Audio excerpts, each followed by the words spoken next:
Assalamualaikum warahmatullahi wabarakatuh. Malam ini kami akan membincangkan mengenai relasi perkerabatan Muna dengan Buton. Dan saya sudah bersama dengan Laode Muhammad Rabi Ali. Pak Rabi Ali, terima kasih, terima kasih sudah menyempatkan diri untuk hadir di kediaman saya dan bersedia untuk berbagi pengetahuan mengenai relasi Buton dengan Muna. Pak Rabi Ali ini adalah ketua keraton. Ya, benar. Keraton ini adalah keluarga rumpun Aro Tontomau. Jadi ini singkatan rupanya. Ya, singkatan, bukan keraton sebagaimana keraton yang kita. Baik. Jadi ini adalah singkatan keluarga rumpun Aro Tontomau, Aro Wasolangka, Laode Hasani bin Laode Wuna, Om Puto Aro Katinda, Raja Muna yang menjabat dalam tahun 1862 sampai 1865. Ya. Baik, Pak Ode, Pak Rabi Ali, setiap kita berbicara mengenai Muna dengan Buton, maka kita hanya selalu seakan-akan dihadapkan pada satu hal saja, Ya. yaitu ketegangan. Kita tidak melihat bahwa sebenarnya ada ruang-ruang yang cair dan bisa kita mengambil ruang itu untuk melemaskan ketegangan itu. Saya mungkin akan memulai ini dengan semacam prolog, ya. Bagaimana sebenarnya mulanya relasi Muna Buton dari sebelumnya bersaudara, ya, menjadi kemudian saling memunggungi, ya. Jadi ada proses dan periode yang rupanya kalau kita buka manuskrip, baik saya kira dari sumber-sumber di Muna maupun sumber-sumber di Buton, kita akan dengan mudah menemukan bahwa seseorang disebut orang Buton itu kalau ada Munanya, begitu. Iya, begitu juga orang Buton itu, orang Muna itu disebut sebagai orang Muna kalau ada Butonnya. Iya. Jadi sebenarnya Buton dengan Muna ini tidak bisa dipisahkan. Benar. Ya. Jadi begitu dekat hubungan Buton dengan Muna, tetapi kemudian kita melihat hubungan itu sekarang bersalin rupa, ya, menjadi seperti minyak dengan air yang sangat sulit untuk dibuat bersatu. Kita mengingat bagaimana awalnya Muna dengan Buton menyatu ketika anak Raja Muna, ya, Laki Laponto, ya, naik menjadi raja di Buton dan kemudian meneruskan pemerintahan yang sebelumnya beliau menjabat di Muna. Beliau naik menjadi raja di Buton dan memberi kekuasaan kepada Laposasu, Ya. untuk meneruskan kekuasaannya di Muna. Mulanya hubungan itulah hubungan persaudaraan, dan kalau kita mengumpulkan narasi lisan di Muna, saya kira maka kita akan mengenang apa yang disebut perjanjian KPUPU, Ya. perjanjian persaudaraan yang sebenarnya mengikat tidak hanya Muna tetapi 4 wilayah yang kemudian sekarang disebut oleh Kesultanan Buton sebagai Barata. Barata ini juga adalah persoalan karena menimbulkan tafsir yang berbeda baik dari kelompok teman-teman kita di Muna, apalagi dari pihak Buton. Jadi kesannya dalam hanya satu bagian saja kita sudah tidak bersepakat, apalagi dalam banyak bagian yang lain. Tapi terkait dengan Barata, saya kira saya setuju dengan pendapat Pak Lanyampe ya, dan beberapa teman-teman di Muna yang melihat bahwa memang sebenarnya awalnya Barata itu dibentuk tidak ada sangkutannya dengan urusan kekuasaan dan penguasaan. Jadi yang dinamai Barata itu bukan fasal sebenarnya di awalnya, dan bukan wilayah bawahan. Ya, itu kan menjadi bagian dari pasal-pasal yang disepakati oleh Laposasu dengan Laki Laponto dalam perjanjian KPPO. Bagaimana urusan keamanan, ya kan yang naik di Buton kakaknya dia, Laki Laponto dengan Laposasu.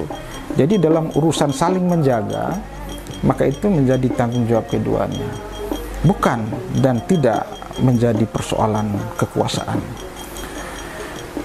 Menjadi musibah sebenarnya Pak Ode ketika Belanda masuk di Buton dan mulai membuat berantakan hubungan Buton dengan Muna.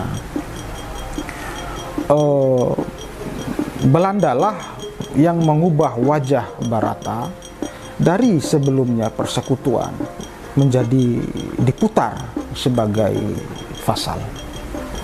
Itulah yang sebenarnya membuat teman-teman di Muna marah, dan wajar marah, karena bagaimana sesuatu diubah-ubah secara sepihak.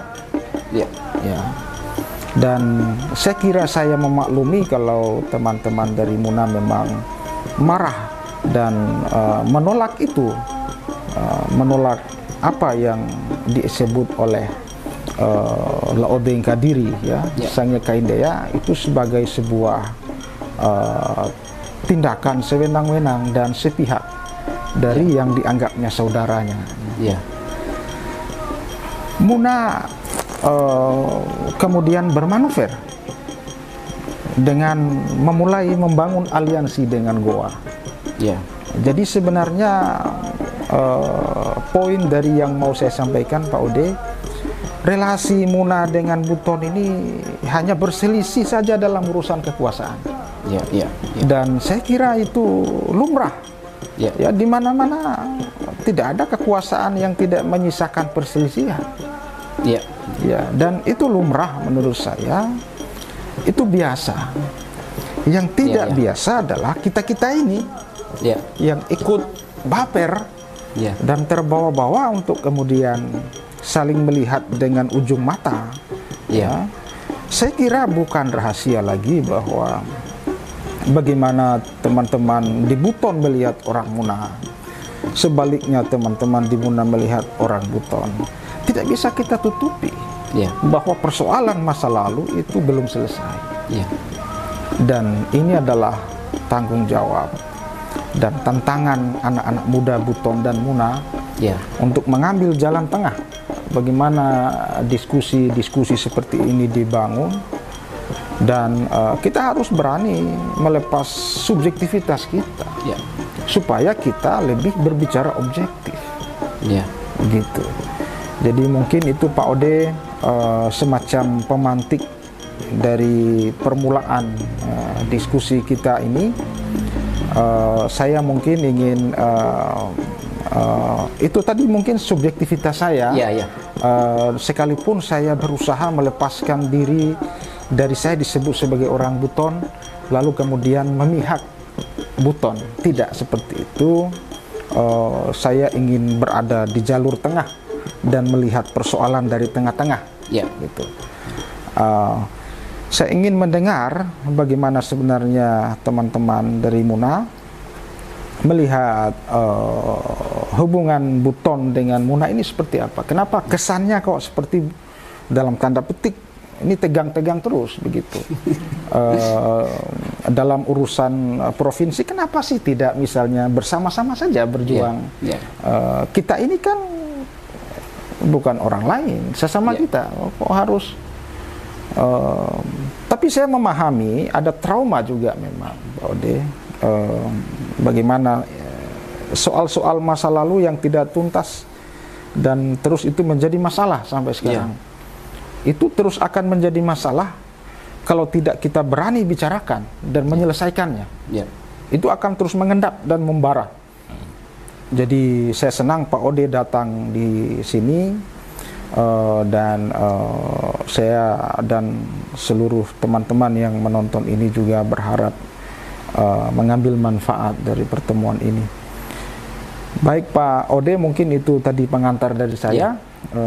Saya silakan Pak Ode juga untuk memberi pengantar, sekaligus mungkin pencerahan, ya, bagaimana kalau tadi anggap saja itu bagaimana Muna dari mata orang Buton, nah sekarang bagaimana Buton dari mata orang Muna, itu nanti sebentar di tengah kita bisa diskusikan. Silakan Pak Ode. Baik, terima kasih. Assalamualaikum warahmatullahi wabarakatuh. Keluarga saya, keluarga besar masyarakat Buton yang saya sangat banggakan, dan keluarga besar Muna yang saya sangat cintai. Jadi memang berbicara tentang Muna Buton, sejak awal sebenarnya berdirinya Kesultanan Buton dan Kerajaan Muna, ini adalah saudara. Ini adalah saudara. Tetapi kemudian pertalian saudara ini, kekerabatan ini yang sangat kuat, itu hancur karena Belanda. Ini dulu yang harus kita garis bawahi. Dan kemudian dalam perkembangannya, diskusi-diskusi terkait Buton di dalam ruang-ruang akademis, di dalam ruang-ruang publik, itu tidak menghasilkan sesuatu yang menurut saya itu akademis. Itu tidak kita tidak bisa sampai pada kesimpulan-kesimpulan yang bisa kita tangkap secara rasional.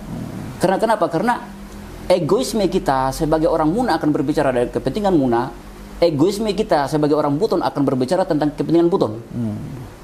Jadi kan kita Muna Buton seperti berlomba, siapa yang paling kuat di antara kita berdua? Siapa yang paling atas? Apakah Muna di atas, Buton di bawah, atau sebaliknya? Ini apa? Saya lihat kita terjebak dalam pemikiran yang saya pikir pemikiran yang sesat seperti ini. Ketika kita melihat tentang terkait dengan sejarah Muna Buton yang dibangun dengan semangat kebersamaan Muna Buton. Nah, terkait dengan konflik perdebatan sejarah, saya ingin menyampaikan bahwa pada kita semua masyarakat Muna dan masyarakat Buton, bahwa kita mesti mengutip apa yang dikatakan oleh Allah Subhanahu wa Ta'ala. Saya sebagai seorang Muslim kepada Nabi besar Muhammad SAW, sehingga Nabi besar Muhammad SAW menyampaikan kepada kita semua bahwa sesungguhnya manusia itu tergantung dari niat. Maka titik start manusia dalam hidup dan kehidupan, titik start nol manusia dalam hidup dan kehidupan, itu adalah bagaimana niat dia. Itu adalah titik start nol manusia. Ketika dia berniat baik, maka keluarannya akan baik, pikirannya akan baik, outputnya akan baik. Tetapi ketika dia berpikiran bengkok atau tidak lurus, maka pada akhirnya apa yang diucapkan juga menjadi tidak baik dan outputnya juga menjadi negatif. Ini yang saya ingin sampaikan, bahwa ketika kita mengkaji sejarah, maka mari kita berdiri pada titik start nol, pada garis lurus bahwa kita mencari tentang kebenaran sejarah. Seperti apa kebenaran sejarah sebenarnya? Dengan demikian, kita semua harus melepaskan semua entitas kita sebagai orang Muna atau orang Buton, sebagai turunan bangsawan atau bukan bangsawan. Kita berdiri lurus ke depan sebagai anak manusia yang sedang mencari kebenaran. Apapun yang kita temukan terkait leluhur kita ke depan, ketika itu negatif, maka mari kita siap untuk menerima sebagai bagian dari pembelajaran sejarah. Tetapi kemudian kalau ini positif, mari juga kita ramu ini menjadi satu kekuatan bersama untuk membangun Muna Buton. Ini yang saya lihat, bahwa perspektif Muna terkait Buton sama halnya dengan perspektif Buton dengan Muna. Betul. Satu halnya misalnya, Bang Yusri tadi sudah menggunakan narasi Barata. Ketika ini disampaikan sama orang-orang Muna, itu bahkan saya sendiri pun saya mencoba memahami itu dalam konteks perspektif berpikirnya orang Buton. Tetapi bagi saya saya akan menganggap ini tidak benar bagi kita orang Muna. Betul. Kalau kita berhadapan sama Barata, maka orang Muna semua akan berontak. Ya. Nah, ini tidak saja diskusi pada masyarakat Buton, bahkan dalam internal keluarga kami, Muna Buton ini kan, Muna itu Barata, wah itu sampai berkelahi. Ini sampai berkelahi. Ini kan hal yang saya pikir kita terjebak dalam hal-hal yang saya pikir tidak penting bagi saya mendiskusikan itu di saat ini, karena ketika kita mendiskusikan itu, mempertajam itu, maka titik temu itu tidak akan pernah ada. Karena di dalam bukunya Jack Coulthard, ya, yang ditulis pada tahun 1935, Jack Coulthard adalah under afdeling, setingkat bupati di tahun itu, jabatan yang ditunjuk oleh Belanda, dan dia orang Belanda, itu telah menuliskan dengan jelas bahwa Muna bukan